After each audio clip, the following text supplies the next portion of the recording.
Class 10th math अध्याय 9 के प्रश्नावली 9.1 का क्वेश्चन नंबर 9 है। एक मीनार के पाद बिंदु से एक भवन के शिखर का उन्नयन कोण 30 डिग्री है और भवन के पाद बिंदु से मीनार के शिखर का उन्नयन कोण 60 डिग्री है।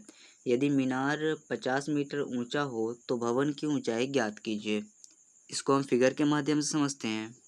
जिस तरह से आप ये देख सकते हैं कि एक मीनार के पाद बिंदु से भवन का शिखर का उन्नयन कोण, एक मीनार है, हम इसको मानते हैं, ए बी को मीनार माना है। इसके पाद बिंदु से ये जो भवन डी सी है उसके शिखर का उन्नयन कोण कितना है, 30 डिग्री हमें दिखाया जा रहा है कि भवन का शिखर का उन्नयन कोण 30 डिग्री है।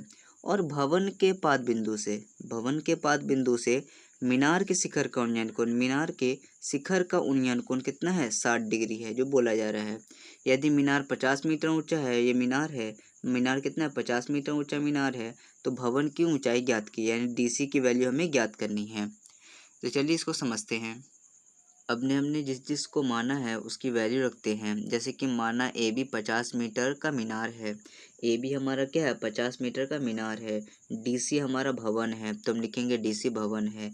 और बी सी जो है, ये बी सी, ये दोनों के बीच की दूरी है, यानी ये ज़मीन है, यानी ये भूमि है, तो बी सी भूमि का स्तर है।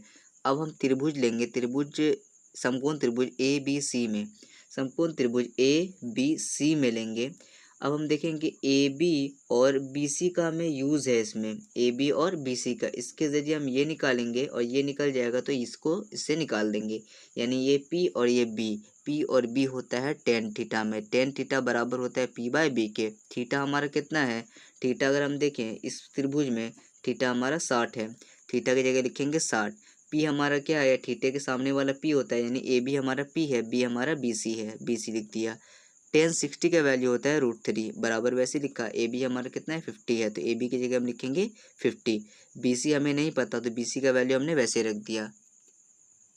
अब इस √3 के नीचे एक छुपा हुआ है, अब ये क्रॉस में गुना हो जाएगा, यानी ये बी सी √3 से गुना हो जाएगा, तो बी सी √3 हो जाएगा। 50 से इस √3 के नीचे एक जो है उससे गुना हो जाएगा, 50 वैसे उतर जाएगा, 50 एकन 50। अब √3 इंटू में है, बराबर की इस तरफ आएगा, भाग में हो जाएगा, 50 बट्टा √3 बी सी का वैल्यू आ चुका है। और हम देखेंगे समकोण त्रिभुज डी सी बी में, समकोण त्रिभुज डी सी बी में, जिसमें थीटा कितना है, यानी बी कितना है, 30 डिग्री है। अब इसमें किसका यूज़ करेंगे, बी का और पी का, पी और बी टेन थीटा में होता है, तो टेन थीटा बराबर होता है पी बाय बी के। थीटा हमारा कितना है, थीटा हमारा 30 डिग्री है, तो 30 डिग्री वैसे ही लिख देंगे, इज इक्वल वैसे रहेगा।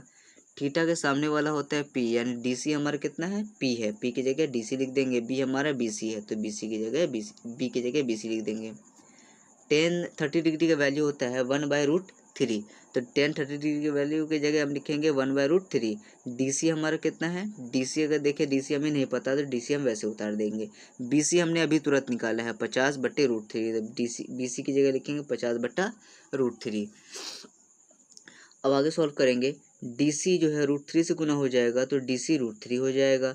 50/√3 1 से गुना हो जाएगा, तो 50/√3 हो जाएगा।